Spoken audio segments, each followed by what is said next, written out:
Bismillahirrahmanirrahim. Assalamualaikum warahmatullahi wabarakatuh. Anak-anakku, bagaimana soleh-solehahku, bagaimana kabar kalian hari ini?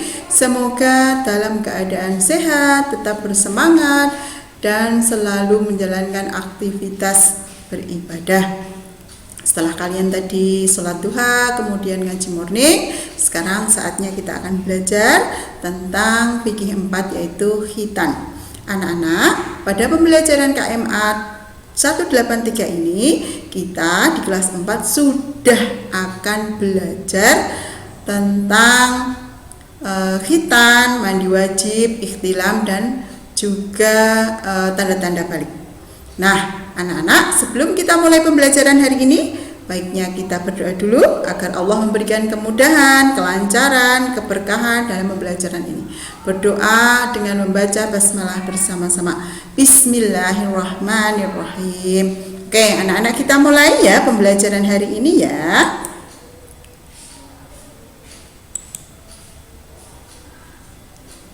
Anak-anak, kalian pernah berkhitan? Atau pernah melihat tetangganya sedang berkhitan? Nah, apa sih sebenarnya khitan itu? Dan bagaimana manfaatnya? Apa yang akan kalian dapatkan setelah berkhitan? Rasulullah menyebutkan dalam sebuah hadis, at-tuhuru satrul iman, yang artinya bahwa bersuci adalah separuh dari iman. Dari iman kita itu separuhnya adalah dengan bersuci.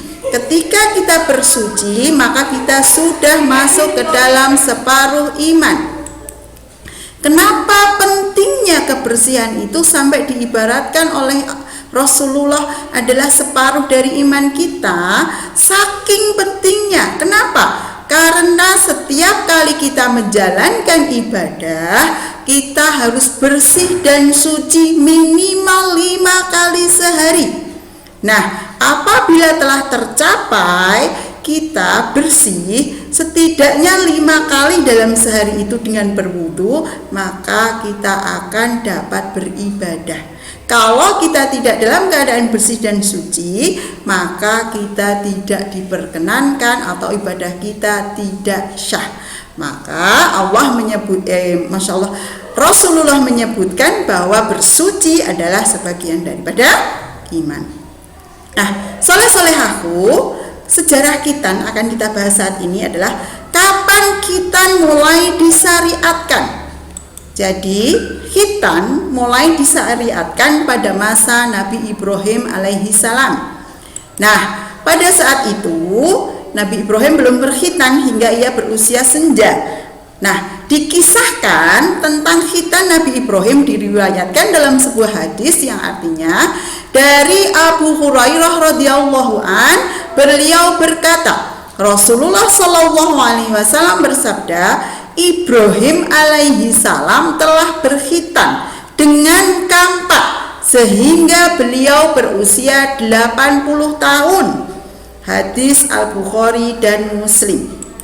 Nah, jadi khitan itu sudah mulai dilaksanakan oleh Nabi Ibrahim. Nabi Muhammad saja hanya menirukan atau meneruskan apa yang sudah dilakukan oleh Nabi Ibrahim.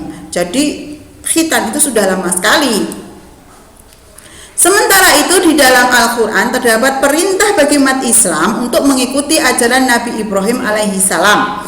Tersebut tertuang dalam Al-Quran surat An-Nisa 125 yang artinya, dan siapakah yang lebih baik agamanya daripada orang yang ikhlas menyerahkan diri kepada Allah sedang dia pun mengerjakan kebaikan, dan dia mengikuti agama Ibrahim yang lurus, dan Allah mengambil Ibrahim menjadi kesayangannya.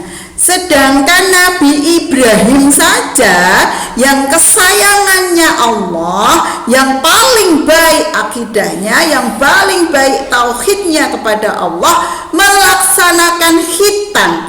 Apalagi kita yang hanya umatnya Nabi Muhammad, yang ibadahnya belum lurus, yang ibadahnya belum bagus, yang akidahnya kadang sering berubah-ubah.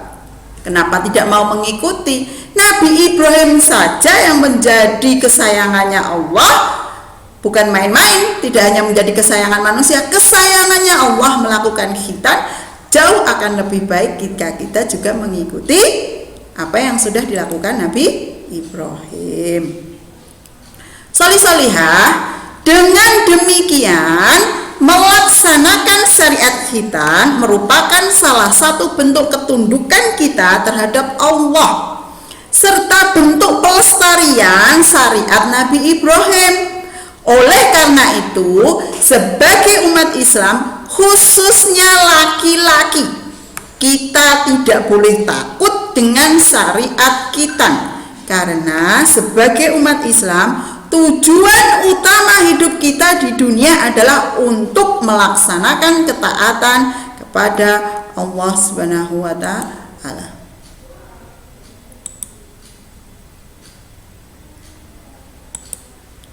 Nah, sekarang kita sampai kepada pengertian khitan. Secara bahasa, khitan berasal dari kata khotana yang artinya memotong, ya. Khotana yang artinya memotong.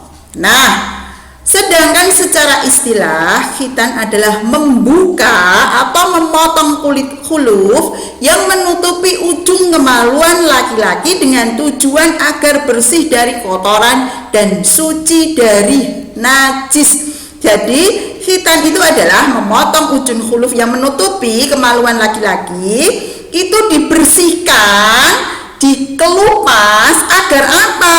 Agar kotoran yang selalu menempel saat buang air kecil itu tidak lagi menempel, agar kotoran yang selalu menempel itu dihilangkan dan menjadi bersih serta kotoran dan suci dari najis, maaf ya.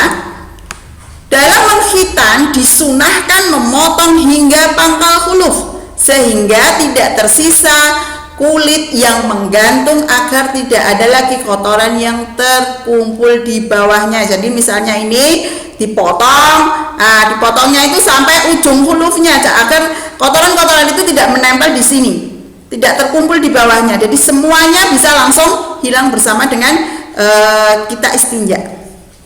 Seperti itu.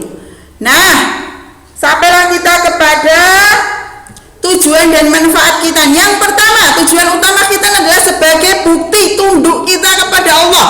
Yang memerintahkan khitan kan Allah, yang melaksanakan pertama kali adalah Nabi Ibrahim. Nah, Ibrahim melakukan itu karena tunduk kepada Allah. Kita pun melakukan khitan karena kita tunduk kepada Allah. Dilihat dari sisi kebersihan, ternyata khitan adalah sebuah ibadah yang membantu kita menjaga kebersihan, ya kan? Setelah kita berkhitan, maka tidak ada lagi kotoran atau najis yang terkumpul di dalam kemaluan kita. Dilihat dari tinjauan medis, khitan juga mempunyai banyak manfaat untuk kesehatan, menjaga kesehatan badan. Nah, ketika tidak ada kotoran yang menempel kepada kemaluan seorang laki-laki, maka tidak akan terjadi penyakit-penyakit kulit yang ada di dalam kotoran. Coba kalau kotoran itu tetap menempel, akan menjadi kotoran, menjadi nanah, kemudian bisa menjadi kanker. Nah, itu kan sangat sangat mudorot bagi kita. Nah, ketika kita sudah berkhitan, maka kebersihan akan terjaga. Ketika kebersihan terjaga, kesehatan pun akan tercipta. Nah, itu manfaatnya. Nah, untuk perempuan, praktek khitan dilaksanakan dengan memotong sedikit daging yang berada di atas faraj, bentuknya seperti jengger ayam jantan. Jadi kalau untuk laki-laki itu dilakukan khitan, perempuan pun khitan, tapi perempuan berkhitan itu untuk kehormatannya. Solih-solihah, kita akan sampai pada hukum pelaksanaan khitan, yaitu hukum pelaksanaan khitan bagi laki-laki hukumnya wajib ya, berarti kalau tidak melakukan itu dosa, tapi kalau melakukan mendapatkan pahala. Sementara untuk perempuan masih diperselisihkan oleh para ulama. Ada sebagian ulama berpendapat bahwa khitan itu untuk perempuan wajib, tapi sebagian lagi berpendapat bahwa untuk perempuan hukumnya sunnah. Nah, sunnah itu pun untuk perempuan hanya untuk kehormatan bagi perempuan. Dalam sebuah hadis Rasulullah Shallallahu Alaihi Wasallam bersabda, fitratu khamsu au khamsu min fitrati khitanu wa litihdatu wa taklimu adfari wa tadfu ibiti wa khamsu farij, yang artinya adalah fitrah itu ada 5. Yang pertama khitan, mencukur bulu kemaluan, mencabut bulu ketiak, memotong kumis, memotong kuku. Ini hadis dari Al-Bukhari. Dalam hadis tersebut dijelaskan bahwa fitrah manusia yaitu khitan, mencukur bulu kemaluan, mencabut bulu ketiak, yang keempat memotong kumis, dan yang kelima adalah memotong kuku. Anak-anak, sampai di sini pembelajaran hari ini, semoga kalian paham dan semoga bermanfaat. Kita akan menuju kepada tantangan. Bu Arin mempunyai tantangan untuk kalian, yaitu Roni adalah anak yang berusia 13 tahun. Pada usia 12 tahun ia sudah mengalami mimpi basah atau memasuki masa balik. Namun sampai saat ini ia tidak mau berkhitan karena takut. Bagaimana pendapatmu tentang sikap Roni? Yang pertama. Yang kedua, bagaimana pengaruh sikap Roni yang tidak mau berkhitan terhadap ibadahnya sehari-hari? Berilah saran kepada Roni tentang bagaimana ia harus bersikap. Anak-anak, demikianlah pembelajaran hari ini. Terima kasih atas perhatiannya. Terima kasih kalian sudah memperhatikan. Kalian perhatikan, kalian catat, dan kemudian kalian kerjakan tantangannya. Setelah itu kalian kirimkan hasil tantangan kalian yang sudah kalian taklukkan di foto, kemudian kalian kirimkan ke Google Classroom. Bu Arwin tunggu ya. Kita akhiri pembelajaran hari ini dengan membaca hamdalah bersama. Alhamdulillahirabbil alamin. Assalamualaikum warahmatullahi wabarakatuh.